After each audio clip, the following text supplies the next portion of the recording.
Okay, in this lifetime. Okay, so basically the question is, how much of who we are or who we become in this lifetime is determined by our previous karma, and how much of it comes in this life? Well, it's kind of a mixture. So our karma determines the circumstances into which we're born, and part of that would also be our genetics. So she was talking about this National Geographic special that I participated in with Tai Anmin and Tai Vintan. It's on the National Geographic Channel website. So they tested us for this gene called the warrior gene, which is associated, if you have that gene and you have a messed up violent childhood, you are much more likely to become violent yourself. But the interesting thing was, all three of us monks have this warrior gene. I didn't expect that at all. Yeah, neither did we. I started laughing. They had a genetic, we were in this room, it was filmed in here in the Buddha Hall, and the genetic counselor said, well, all three of you have the gene. I started laughing, and he said, you're laughing, why? I said, I think it's hilarious that 3 Buddhist monks have the warrior gene. Interestingly, though, all of us have a bit of a background in martial arts, all 3 of us. I think the other way that this gene plays out, I don't want to go off on too much of a tangent, but I think the other way that this gene plays out, and this National Geographic special pointed it out, is that some people, if they have a stable childhood, well, maybe that gene might be associated with risk-taking. So they looked at a man who had been a Navy SEAL, so he had violence in his past as an adult, but when he left the military, he became a very successful entrepreneur. So maybe that gene was part of what led him to take the risk, the financial risk, to start his own company. And then look at, well, I don't know, particularly for Most Venerable Vintan, it's kind of normal in Vietnam to become a monk. But then, for someone like me who doesn't even come from a background, I've taken lots of risks with my life in terms of changing, well, not really changing religions, but coming to the Dharma, taking the leap to become a monk. So I'm kind of a risk taker myself, to a certain extent. So my point is that though part of our karma then is our genetic code as well. All of the circumstances of our life are determined initially by that previous karma. But then remember, who we are is not a static, unchanging thing. So our personality is in fact changing over time. And part of the reason for that is, again, like with the rest of our karma, it isn't just what happens to us, it's how we respond.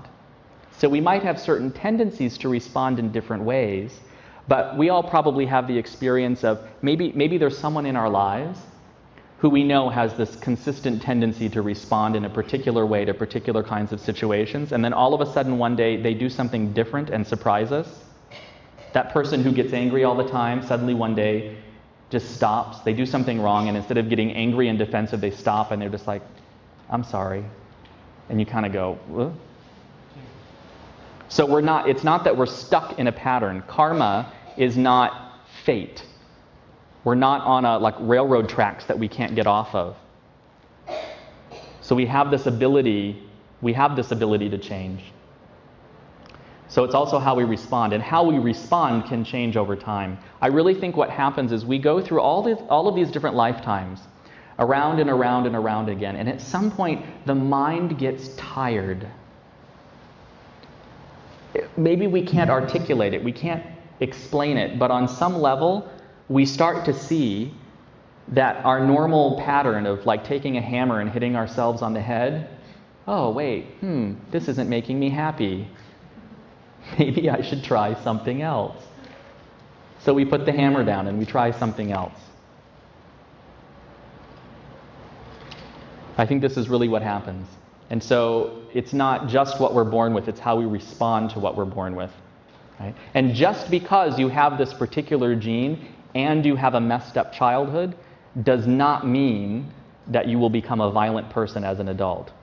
Just statistically, you're more likely to become violent later in life. Yeah. So it's also, it's a whole host of factors, but it's partly what we choose. We have choice. Good question, thank you. Yes. Were you randomly selected, or did they just test it when you do it? Because they came up with certain results. I think it kind of, from an empirical standpoint, it seems like they're trying to say something. So did they just pick 3 of you, or were other people tested also, or other monks? No, we were the only monks tested. They also tested for this gene some bikers, like... Yeah, no, I saw the thing. That's why I was wondering. Yeah. So many monks here, they picked 3 of you, and all of you happen to have the gene, so it kind of, to me, it's like it's trying to support their thing that you can control yourself. Well, that was the point they were making, that just because you have this gene, you're not locked into a particular path in life. But it was really just chance that all 3 of us have the gene. Statistically speaking, It's not like they tested it was random, no. It wasn't like they tested a whole bunch of people and they picked some people who have the gene. They really just tested the 3 of us.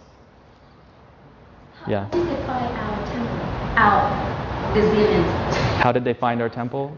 Okay, the National Geographic people, if I remember correctly, I'm really not sure. I think they just said that they decided that they wanted to test some Buddhist monks, because who would you think would definitely not have the warrior gene, right? Buddhist monks. So maybe they just looked in a phone book, or somebody around here knew the temple connected with the production. I'm not quite sure how they found this specific temple. I don't remember. Yeah. It was really cool. Yeah, it was kind of cool. It was interesting. Sometimes the TV, the channel, the PBS, they show in the Thailand or Myanmar too. PBS? Yeah. Oh yeah, they show programs from all over the world and everything, yeah. Yeah, they're really good. They show a short program in the Tibet too. Yeah, there's some Buddhist stuff on TV occasionally as well. Can I have a suggestion? Yes. So when people give their suggestions, Mhm. will you please speak clearly and louder so people can hear and share your idea? Otherwise, you will fall asleep because you can't hear anything. Okay, you can't hear? Okay, I'll try to be better about repeating what people are saying. Yeah, especially people who sit in front and you turn your back to the people in the back here, you cannot hear anything. Okay. That's why I usually sit in the back, so when I talk, people can hear me. Okay.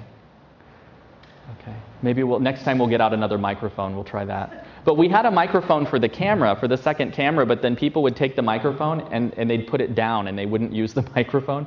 So we'll try and get a second microphone out next time. Okay. Let me double check the time here. Okay, so it's 3:50.